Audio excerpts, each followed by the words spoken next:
Alors pour tous ceux qui ne connaissent pas les joutes, est-ce que tu peux expliquer ce que c'est que ce passeport, cette tradition, on va dire?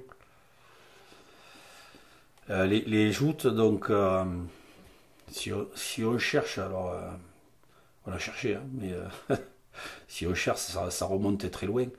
Ça peut remonter aux Égyptiens, après, enfin, tous les endroits où il y avait de l'eau, il y avait des joutes de différentes sortes.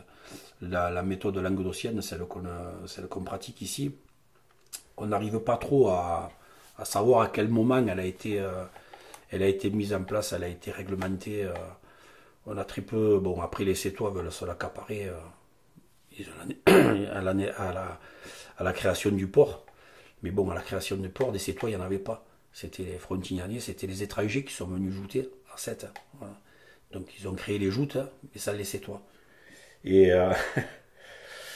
dans cette course à la primauté, pour le moment, ce sont les Agatois qui ont des documents les plus anciens sur les joutes telles qu'elles sont.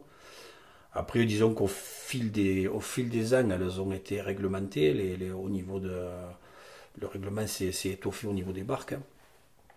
Euh, pour expliquer rapidement, les barques, donc il y a 8 ou 10 rameurs suivant le type de barque. Et le but, c'est de tomber son adversaire, en ayant un pavois et une lance, de faire tomber son adversaire. Bon, bien sûr, il y a des choses qui sont autorisées, d'autres interdites. Et sur un tournoi, ben, à la fin, c'est celui qui reste le dernier qui a gagné le tournoi.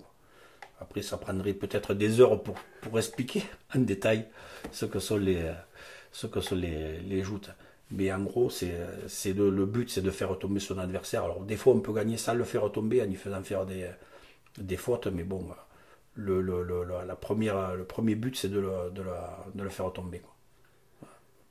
Souvent, ce qui impressionne les gens qui ne connaissent pas cette activité, c'est la lance. Ouais. Euh, Alors la lance, elle fait 2,80 m et au bout, il y a ce qu'on appelle les épures, c'est une pointe en fer. Alors, des fois, on nous dit, ouais, mais ça peut être dangereux. Non, c'est justement, c'est en fer pour ne pas être dangereux. C'est pour que ça accroche dans le bois. Donc, le bois, le pavois, on le fabrique en bois tendre. En principe, c'est du sapin, justement pour que la lance, elle accroche dedans.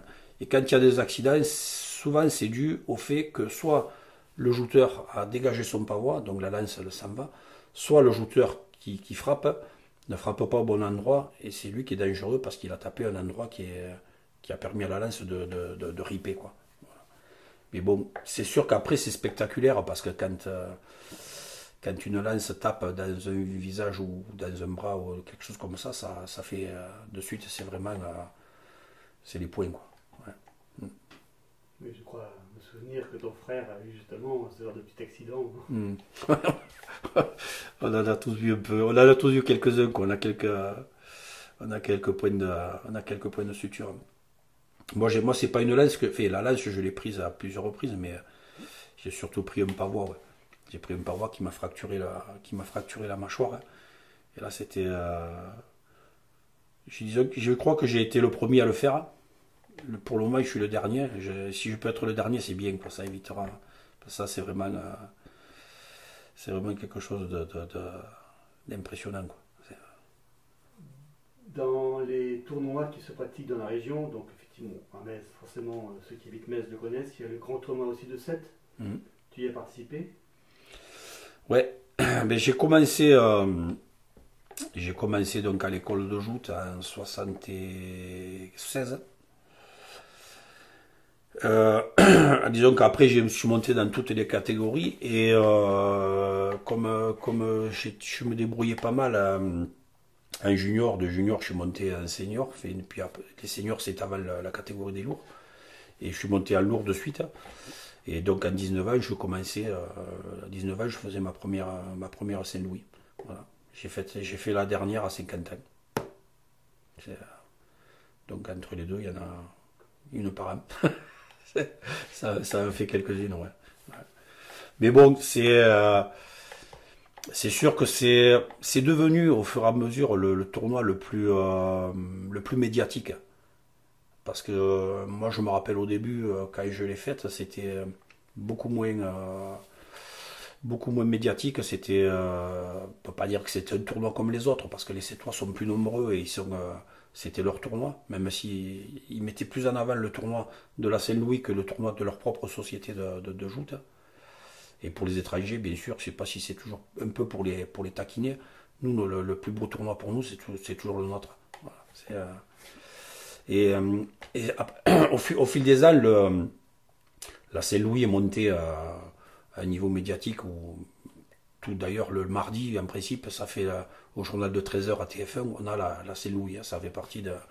Et puis là, on a toutes les chaînes, tout le monde qui vient pour voir la Saint-Louis. Voilà, disons que c'est déjà, en plus, c'est un tournoi qui est hors championnat, qui est hors ligue, mais c'est le plus gros tournoi, quoi. Et puis bon, nous, en faisant le tournoi, des fois, ça tombe, le tournoi de Metz tombe la veille du lundi de la Saint-Louis. C'est un tournoi qui fait des miracles, parce que quand on fait le tournoi à Metz, on a des jouteurs, des fois, qui s'abstiennent de venir, parce qu'ils sont blessés ou autre, et le lendemain, ils sont guéris, ils jouent à 7. Donc c'est un tournoi qui fait des miracles. Donc tu as arrêté de jouter, mais je crois que tu es encore actif au niveau des joutes à Metz. Oui, parce que j'ai pris enfin, j'ai pas pris. On m'a donné la présidence. C'est pas moi qui la voulais. On m'a donné la présidence en 2008. La présidence de la Jeunesse sportive mésoise. Et donc je suis toujours président.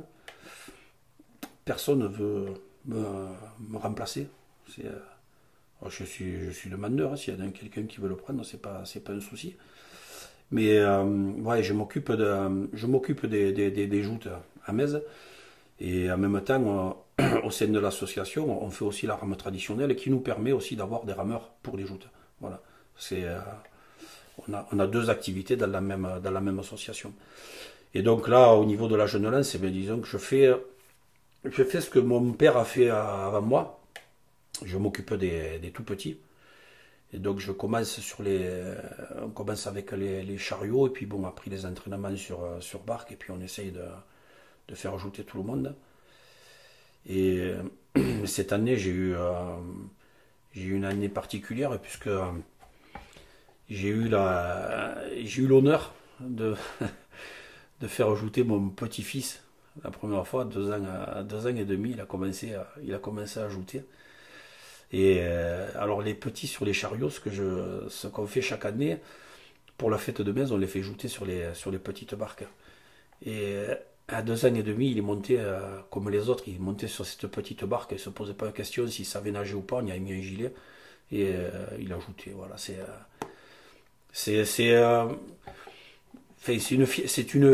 soi, c'est une fierté de dire voilà, j'ai fait ajouter mon petit-fils. Je ne sais pas si c'est de l'égoïsme, parce que bon, on l'a pas forcé. Après, lui, il est demandeur aussi.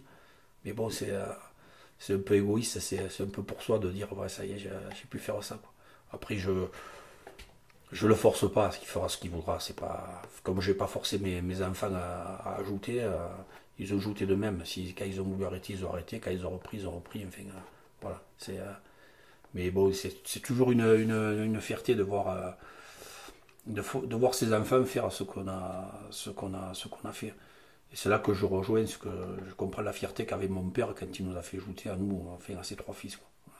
Mon père ajoutait dans les années 70, et donc ma mère n'allait pas le voir ajouter à mon père.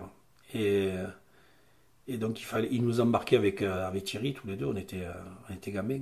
Donc il nous embarquait, il nous mettait à la tribune, il y avait toujours quelqu'un pour nous garder. Et nous, on allait aux joutes, on récupérait toujours un programme.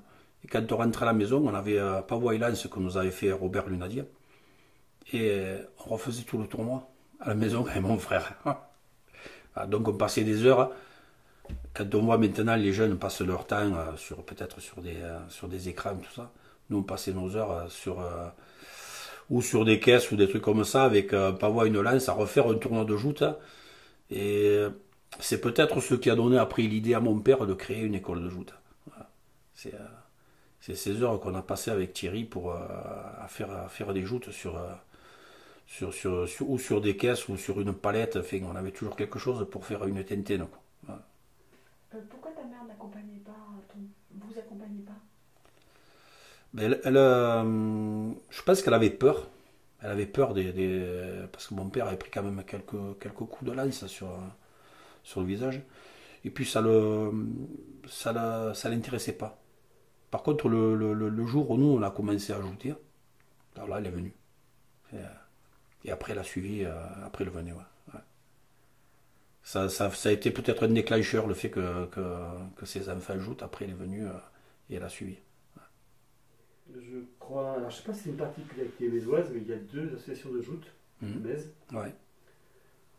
C'est pas une, non, c'est pas une particularité. Il y en a aussi 2 à Agde et 7, ils sont 7 sociétés. Non, disons qu'à Metz, ça a été, il y a 40 ans de ça, il y a eu des soucis, des divergences d'opinion dans la société qui était la Jeune Lance. Donc il y a des gens qui sont partis, qui ont créé une société. Donc bon, après ça fait partie de l'histoire. Il y a 2 associations. On s'entend très bien, les 2 s'entendent très bien. Il y a de la place pour les 2. Quoi. Après disons ce que les sociétés mésoises ont que les autres sociétés n'ont pas, c'est que les sociétés mésoises ont des rameurs, alors qu'ailleurs personne n'a de rameurs. Voilà. À 7, c'est une association à part qui gère les rameurs. À Metz, chaque société de joute a ses propres rameurs. D'ailleurs, nous, on va ramer un peu de partout. Quoi. Quand on fait les entraînements, il y a de moi des gens qui me demandent, me disent, j'aimerais bien un jour monter. Ben, tu viens, on te fait monter, il n'y a pas de souci. Ouais. Ouais, on fait monter des gens pour qu'ils essayent, qu'ils puissent se dire, une fois, je l'ai fait. Quoi. Alors bon, ils vont monter à l'entraînement, c'est les moteurs. Donc il n'y a pas les à-coups de la rame, c'est plus stable, c'est mieux. Mais moi, autant à un moment, j'avais fait jouter tous mes collègues des vétérans. Après, on avait fait un tournoi, le défi des poteaux. Ben, les gars, ils sont plus les mêmes là-haut. Parce que déjà, quand on leur explique qu'il y a tellement de choses à assimiler d'un seul coup, on voit les visages qui changent. Ils ont tous peur de cette lance qui arrive en face. Ils ont tous. Ouais, mais le gars, j'ai dit, mais occupe-toi de ta lance. C'est toi, tu mets ta lance où il faut, l'autre, il va faire pareil, il n'y a aucun problème. Ça va se passer tout seul. Voilà. Qu'est-ce que veut dire Tintaine? La Tintaine, c'est. Alors, je vais dire, ce sont les bigs. C'est ce qui est derrière la barque de joute. Et donc dans le vocabulaire, on dit monter sur les bigs. Les bigs sont les 2 poutres qui montent tout le long. La tintaine, c'est l'ensemble. Et le plancher, c'est là où il y a le jouteur en haut.